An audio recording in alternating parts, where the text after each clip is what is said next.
घराली रसोई में काम करने लग रही थी तो पति तेज आवाज में बोलिया, अक सुना है के भगवान? सरिता बोली, अगा जी के कहो हो? अग मैं स्टेशन की तरफ जान लग रहा हूँ। अग के काम है स्टेशन पे? अगवा मान लग रही है, मैं मान लेने जाऊँ हूँ स्टेशन पे। जैसे ही सरिता ने यह शब्द सुना, अग मान लेने जा रहा है स्टेशन पे, उसके तो माथे की त्योड़ी चढ़ गई। उसने तो अपना सारा माथा सड़वटा दे भर लिया और नु कहने लगी, अग लिया न मना कौन सा रोक क्या है, तेरी माँ है, चलिया चना लेक आवे। यह बात जब विवेक ने सुनी तो गात में कैली मैच गई। आखिर न्यू क्यों बोली भाई? क्या मतलब है तेरा बात कहने का कि मेरी माँ है, चल लिया चना लियावा है कि मेरी माँ तेरी माँ नहीं लागती? इतनी बात कह के विवेक ने चाबी हाथ में ठाली और बोलिया, अक देख सरिता, माँ पिछली बार आंख्या में आंजू लेकर गई थी और इब की बार पूरे 4.5 साल बाद आने लग रही है 2-4 दिन रहेगी। और मैं सिर्फ इतना चाहूँ हूँ अक तनैर बच्चा ने सारे ने मिलकर उनते अच्छा फील कराना है, उन गिला अच्छा बर्ताव करना है। पिछली बार जैसा कुछ नहीं करना है। समझ में की बात? मैंने पिछली बार जैसा कोई कांड नहीं चाहिए, कुछ नहीं चाहिए। सरिता बोली, के कहने का मतलब है तेरा पिछली बार जैसा कांड नहीं चाहिए, कुछ ना चाहिए? गुस्से में आकर बोली सरिता है बात। बोले तना क्या लगा है? पिछली बार जो भी होया उसमें सारी गलती मेरी थी। है सही बात है, मेरी वो गलती थी। तना अपनी माँ कड़ा गलत लगेगी, अपनी माँ के बारे में क्यों गलत बतावेगा? वो तो दुनिया की ऐसी देवी है जो कभी गलत हो ही नहीं सकती। गलत तो मैं थी, मेरे में सब ने खोट नजर आवा है, तना भी मेरे में खोट नजर आवा है? सिर्फ तो और तेरा परिवार ठीक है, सारी कमी मेरे में है। मैं इस दुनिया की सबसे बेकार बहू हूं, बेकार पत्नी हूं। यह बात सुनकर विवेक बोलिया, अक्सरिता फालतू की बकवास न करे, फालतू की बात न करे। मैं और कोई बात नहीं कहना चाह रहा, मैं बस सिर्फ यही कहना चाह रहा हूं कि जितने दिन भी मां उरा रहेगी, थम सारे ने उन गेले अच्छा बर्ताव करना है और उनते प्रॉपर टाइम देना है। सरिता गुस्से में बोली, ठीक है स्वामी जी, मैं घर के सारे काम छोड़ के बच्चे की छुट्टी करवा के स्कूल की 24 घंटे तेरी मां के अलावा बैठी रहूंगी ताकि तेरी मां ने कोई शिकायत ना हो। विवेक बोलिया, तो पागल होगी के? दिमाग चल गया कि तेरा? तो वह बात क्यों नहीं समझना चाह रही जो मैं तना कहना चाह रहा हूं? अगर जान बुझ के नहीं समझ रही तो? सरिता फिर बोली, अगर मैंने सारा कुछ समझ मारिया है जो तू समझाना चाह रहा है, और जो तू ना भी कह रहा है नहीं मेरे वह बात भी समझ मारी है। तना बेरा है पिछली बार जो भी होया सारा का सारा खोट तना मेरा काटा है और तना सारा का सारा लेक्चर मेरे दिया है। तना अपनी माँ ते कुछ भी नहीं कहा, मैंने बेरा लग गया। तना मारी कोई परवाह नहीं है, तना तो मारी कोई परवाह है ही नहीं। मैं और मेरे बच्चे यहाँ जाओ बाढ़ में, तना तो चाहिए सिर्फ अपना परिवार, इसके अलावा तना कोई नहीं चाहिए। यह बात जब विवेक ने सुनी तो गुस्से में गणा भर गया विवेक, और ठा के चाबी फेंक का मारी और फिर बोलिया, तना बेरा सरिता, तड़की ते सांझ तक मैं अपनी ऐसी तैसी कराऊं। नौकरी में इतनी परेशानी है, इतनी टेंशन है इस धंधे के अंदर, मैं थाना बतांदा भी को नहीं या किस खातर करने लग रहा हूं मैं, है या किस खातर करने लग रहा हूं मैं? इतने आखड़ जोले में जिंदगी के जो झेलन लग रहा हूं वो किस खातर कर रहा हूं मैं? तना बेरा मेरी एक बाण है और 2.5 साल हो गए मैंने उसके घर जाए हूं। डैडी के मरने के बाद गांव में माँ केली रवा है।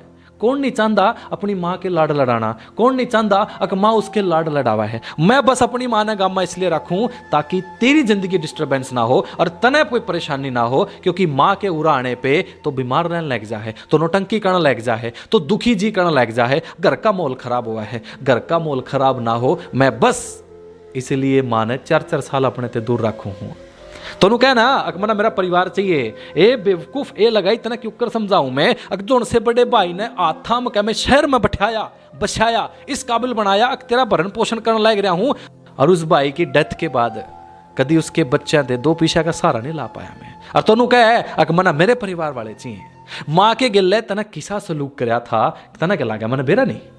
सरिता बोली, कैसा सलूक कराया था मैंने माँ गिला है? मैं भी तो सुनूं, तो कहना के चाव है कि मैंने कैसा सलूक कराया था माँ गिला है? मैंने तो कुछ भी नहीं सलूक करे माँ गिला, मैंने तो सेवा करी थी माँ की। विवेक बोलिया, सुन आज मैं सारी बड़ास काटूंगा, सारी बात कह दूंगा, तना मेरा मूड खराब कर दिया है। तना मेरी माँ गिला अछूतो जैसा व्यवहार कराया था, ना तो बच्चे उसके पास जान दिए और ना तो खुद उसकी सेवा में गई। एक बहू होंदे, एक स्वस्थ बहू होंदे, घर में पोता पोती होंदे भी धिक्कार है मेरे ऊपर कि मेरी माँ ने इस घर में आकर रोटी खुद बना कर खानी पड़ी। तनवेरा मैंने रात में उठकर रोटी खाने की आदत थी ब्याह से पहला, बोइए मैं 2 रोटी फालतू पोया करती माँ, फालतू पो के रोटी बोइए मैं रखा करती और मैं वह 2 रोटी रात में उठकर खाया करता। इसी थी मेरी माँ। और मैं शर्म के मारे नाट झुका रहा हूं, धिक्कार है मना इस बात पे कि मैं अच्छा बेटा नहीं बनका रहा। अक मेरी माँ ने उरे कई बार रात ने भूखा सोना पड़ा। ऐसा क्यों हुआ कि उसने भूखा सोना पड़ा? तो सरिता बोली, अगर मना करा था माते रोटी बनाकर ना देने थे ना, मैंने तो कभी भी नहीं मना कराया, मेरे तो जद भी कहो थी मैं तो उसी टाइम रोटी बना कर दूँ थी। विवेक बोलिया, अक मना बेरा है, जिस बहू ते कहना पड़ जाए ना अक रोटी दे दे, इसका मतलब यही है कि उसकी बहू का जी नहीं है रोटी देने का। समझ में आएगी बात? मैं इतना बेवकूफ नहीं हूं जितना तो बेवकूफ लारी है मना, ठीक है। पर सरिता बोली, उसमें मेरी क्या गलती है, मैंने तो सेवा में कोई कमी नहीं छोड़ी है। सरिता, तेरी कोई गलती नहीं है, दरअसल गलती मेरी है, मैं ही अपनी माँ का लायक बेटा नहीं बन पाया। आज अपने पास गाड़ी है सरिता, आज अपने पास घर है, स्टेटस है, बहुत बढ़िया चीज है, बड़े अच्छे महंगे स्कूल में अपने बच्चे पढ़ा है, तने बेरा है किसकी बदौलत है? बोला किसकी? ये माँ के आशीर्वाद की बदौलत है। समझ में आएगी बात? लेकिन माँ जब भी उड़ा हुआ है, तेरी बीमारियां का नाटक चालू हो जाए हैं, मैं चुप सिर्फ इसलिए रहूं ताकि घर का माहौल खराब ना हो। सरिता, आज पहली और आखिरी बार कहने लग रहा हूं तना मैं, अगर इस बार माँ ने कुछ भी दिक्कत हुई तो तू उस विवेक से मिलेगी जिससे आज तक तना मुलाकात ही नहीं करी। समझ में आएगी बात? आज विवेक अपने मन की भाई सारी टीस काटने लग रहा था, सारी बुढ़ास काटने लग रहा था, सारी बात कह देना चाह रहा था। और जब विवेक इस तरह की बात कह रहा था, क्योंकि विवेक का नया रूप सरिता ने पहली बार देखा था, तो सरिता ने चुप्पी साध ली थी। और फिर भाई माँ वहीं दरवाजे के पास खड़ी खड़ी पहली बार अपने बेटे विवेक को अपने लिए झगड़ा करते हुए सुन रही थी। माँ की आंखों में आंसुओं का समुंदर उमड़ पड़ा था।